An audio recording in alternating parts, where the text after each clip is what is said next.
Hello and good morning guys. एक बार फिर से आप सभी लोगों का स्वागत है आपके अपने यूट्यूब चैनल स्टडी फन में। आज है 28 मई 2021 और आज हम करने वाले हैं टॉप 10 करंट अफेयर्स टॉपिक के बारे में डिस्कस। हर एक टॉपिक के बारे में हम डिटेल में जानेंगे, तो वीडियो के अंत तक ज़रूर बने रहिए। चलिए स्टार्ट करते हैं, देखते हैं आज का हमारा फर्स्ट टॉपिक। आज का हमारा फर्स्ट टॉपिक है, नवंबर में अफ्रीका से फिर भारत लाया जाएगा चीता।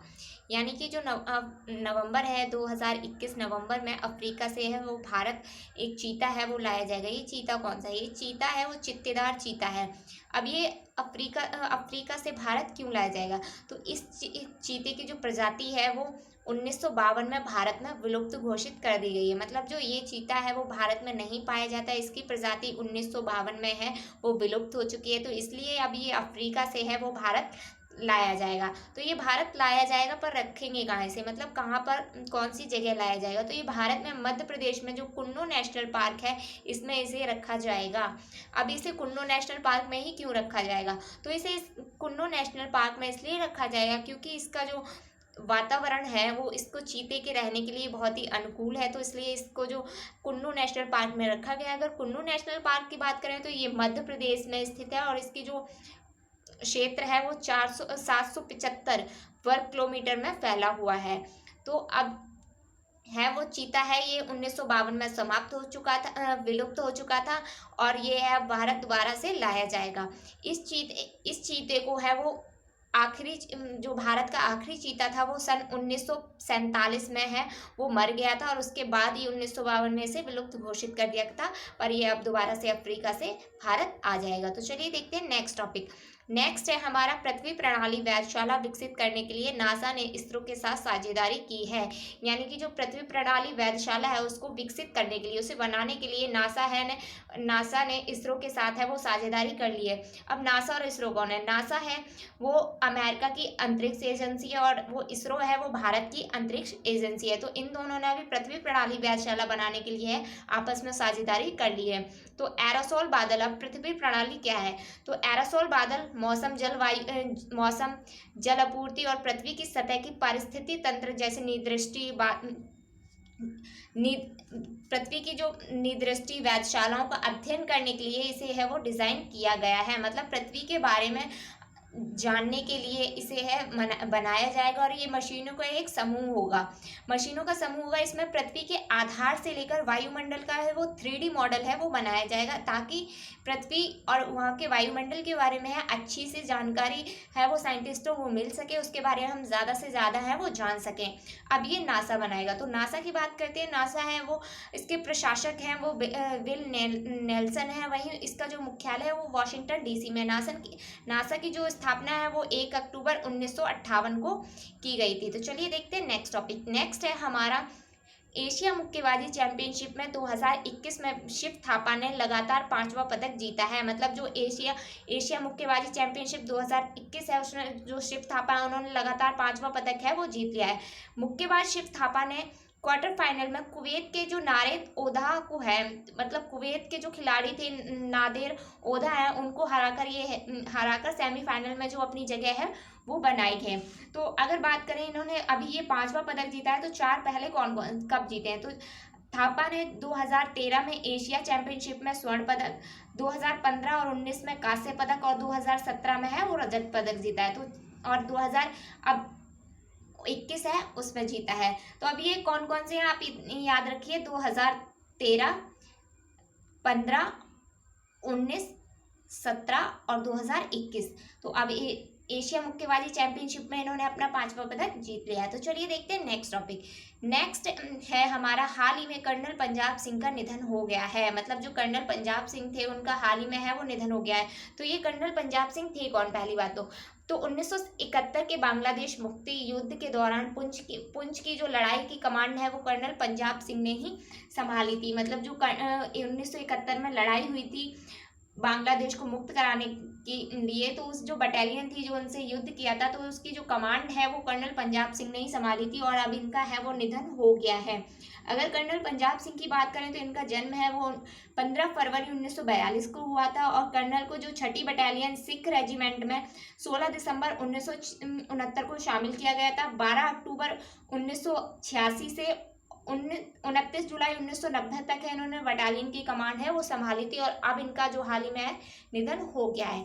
तो चलिए देखते हैं नेक्स्ट टॉपिक। नेक्स्ट है हमारा शिवशंकर मेनन ने हाल ही में India and Asian geopoliticals the past present नामक है वो पुस्तक लिखी है। मतलब जो शिवशंकर मेनन है उन्होंने कौन सी पुस्तक लिखी है? India and Asian geopoliticals the past present पुस्तक है वो लिखी है। ये पुस्तक क्यों, मतलब किस बारे में लिखी है? तो ये पुस्तक है वो पहले भाग में उपनिवेशवाद, डिकोलोनाइजेशन से लेकर वैश्वीकरण के ग्लोबलाइजेशन तक की जो अवधि है उसमें शामिल किया गया, उसके बारे में इसे बताया गया। और दूसरे भाग में है इसकी समकालीन एशिया के जो कंटेम्प्रेरी एशिया को शामिल किया गया। समकालीन एशिया से लेकर कंटेम्प्रेरी एशिया है उसको शामिल किया गया है इसके दूसरे भाग में। अगर बात करें शिवशंकर मेनन की, तो ये कौन है? तो शिवशंकर मेनन एक भारतीय राजनयिक है, और इस किताब में उन्होंने एशिया में चीन के मुकाबले भारत की जो बढ़ती स्थिति है उसका विश्लेषण करते हुए इसे लिखा है। तो चलिए देखते हैं नेक्स्ट टॉपिक।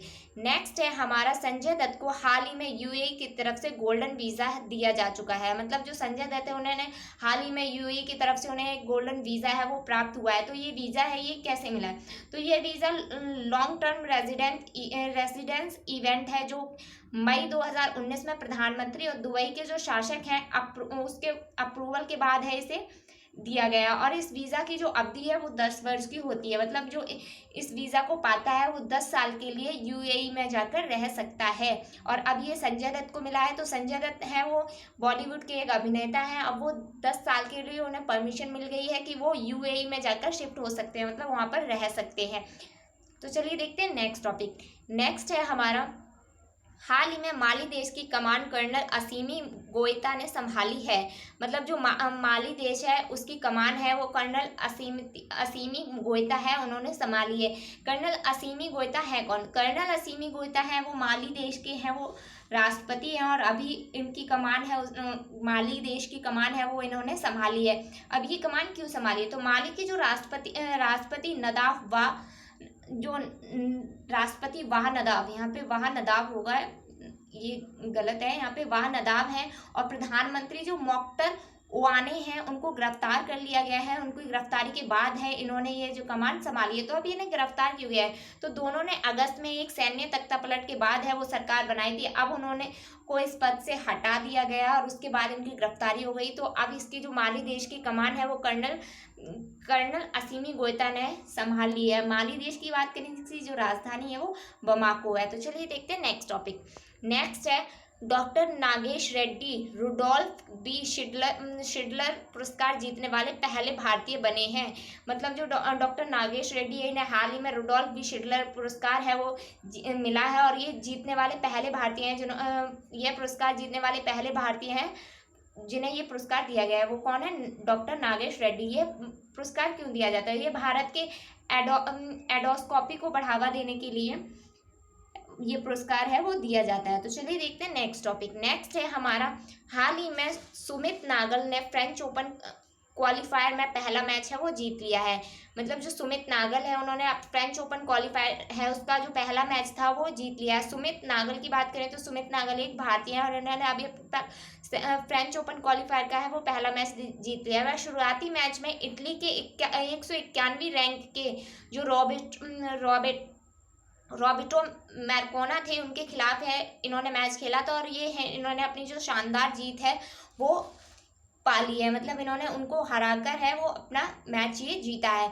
अगर बात करें अब ये किसके साथ खेलेंगे, तो अब ये अलिजिंदो टैबलो हैं उनके साथ अब ये दोबारा मैच खेलेंगे। इन्होंने इस साल ऑस्ट्रेलिया ओपन में भी भाग लिया था, और दो चैलेंजर इवेंट खेलने के बाद है वो इस टूर्नामेंट में इन्होंने भाग लिया और क्वार्टर फाइनल में अपनी है वो जगह बना ली है। ये कौन है? सुमित नागल, और ये एक भारतीय है, इतना आप याद रखिएगा। चलिए देखते हैं नेक्स्ट टॉपिक।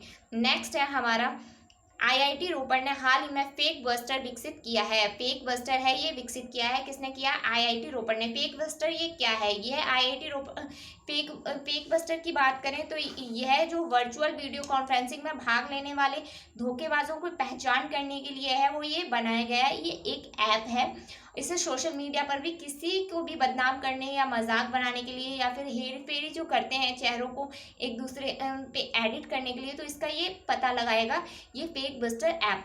तो ये आईआईटी रोपड़ और ऑस्ट्रेलिया के जो मनासा विश्वविद्यालय है उसको साथ मिलकर है वो बनाया है। आईआईटी रोपड़ और ऑस्ट्रेलिया के जो मनासा विश्वविद्यालय इन्होंने दोनों ने साथ मिलकर बनाया है ये फेक बस्टर। ये बहुत ही काम का ऐप है, इससे हर चीज़ के बारे में हमें पता चल सकेगा।